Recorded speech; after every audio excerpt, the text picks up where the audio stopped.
Les minéraux. Les minéraux sont des éléments ou des composés chimiques qui entrent dans la composition des roches et du sol.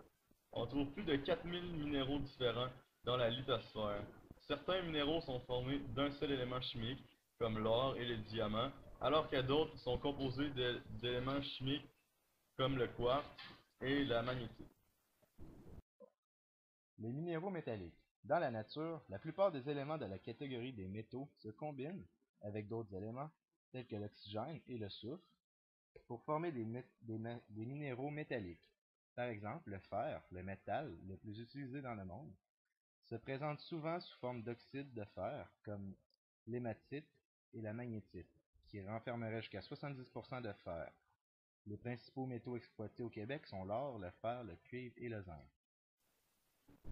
La problématique, la déforestation. Les sables bitumineux et la déforestation boréale. Au Canada, le sous-sol de la forêt boréale abrite de nombreuses ressources minérales. Pour exploiter ces ressources, il faut souvent creuser des mines à ciel ouvert qui détruisent de grandes surfaces de forêt. Par exemple, le sous-sol de l'Alberta est très riche de sable bitumineux. On peut extraire du pétrole des sables bitumineux. Comme le prix du pétrole monte depuis plusieurs années, l'exploitation de ces sables est devenue rentable et s'est donc intensifiée. Pour avoir accès aux sables bitumineux, une grande étendue de forêts sont déboisées. Le développement de ces mines à ciel ouvert pourrait entraîner au cours des prochaines années la destruction de plusieurs milliers de kilomètres carrés de forêt, l'émission d'une quantité très importante de gaz à effet de serre et la contamination de la nappe d'eau souterraine. Les matériaux combustibles. Certaines substances minérales sont exploitées comme matériaux combustibles pour produire de l'énergie. Il s'agit principalement des combustibles fossiles tels que le charbon et le pétrole. Ces composés organiques fossiles proviennent de la transformation naturelle, pendant des millions d'années, de matières organiques d'origine végétale ou animale ensevelies dans les profondeurs du sous-sol. Les matériaux de construction. Certaines roches et certains agrégats de minéraux sont utilisés en tant que matériaux de construction. Ce sont des roches à l'état brut et peu transformées, telles que le calcaire, le granit, le sable et le gravier. Ces agrégats sont surtout employés comme pierre de taille, granit, ou pour fabriquer du ciment, calcaire, et du béton, sable et gravier. L'exploitation des gisements de minerais. L'extraction du minerai se fait dans des mines souterraines ou des mines à ciel ouvert. Les mines souterraines sont constituées de puits verticales qui permettent de faire descendre les mineurs et la machinerie à de grandes profondeurs et de transporter les minerais en surface. Des galeries horizontales donnent accès aux minerais. Les forêts automobiles sont utilisées pour détacher la roche. Dans les mines à ciel ouvert, la couche supérieure du sol et des roches non minéralisées est retirée jusqu'à ce que le minerai soit atteint. Celui-ci est alors extrait à l'aide des grosses pelles mécaniques puis transporté par camion ou par convoi. Les minéraux industriels. Les minéraux industriels sont recherchés pour leurs caractéristiques physiques ou chimiques. Plus d'une cinquantaine de minéraux industriels sont utilisés dans le monde.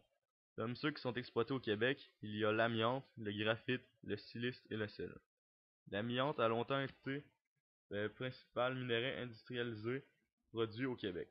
En raison de sa toxicité, plusieurs pays interdisent son usage, donc son utilisation mondiale tend donc à diminuer. Les minéraux métalliques. Dans la nature, la plupart des éléments de la catégorie des métaux se combinent avec d'autres éléments, tels que l'oxygène et le soufre, pour former des minéraux métalliques. Par exemple, le fer, le métal le plus utilisé dans le monde, se présente souvent sous forme d'oxyde de fer, comme l'hématite et la magnétite, qui renfermeraient jusqu'à 70% de fer. Les principaux métaux exploités au Québec sont l'or, le fer, le cuivre et le zinc. Le clivage d'un minéral est la façon dont il se divise en plus petites unités ou cristaux. Certains minéraux comme le mica, le graphite et le talc sont disposés en feuilles plates et lisses. Ils se détachent de fines lamelles. D'autres comme le halite, sel de table, se séparent en cubes aux faces lisses. D'autres encore comme l'obsidienne forment des fragments aux surfaces irrégulières et rugueuses lorsqu'ils se cassent. On parle alors de cassure ou de fracture. L'éclat d'un minéral est sa capacité à absorber la lumière ou à la réfléchir. On distingue deux grandes familles de minéraux, les minéraux à éclat métallique et les minéraux à éclat non métallique. Les minéraux avec le métallique, or, argent et cuivre, réfléchissent la lumière et sont brillants.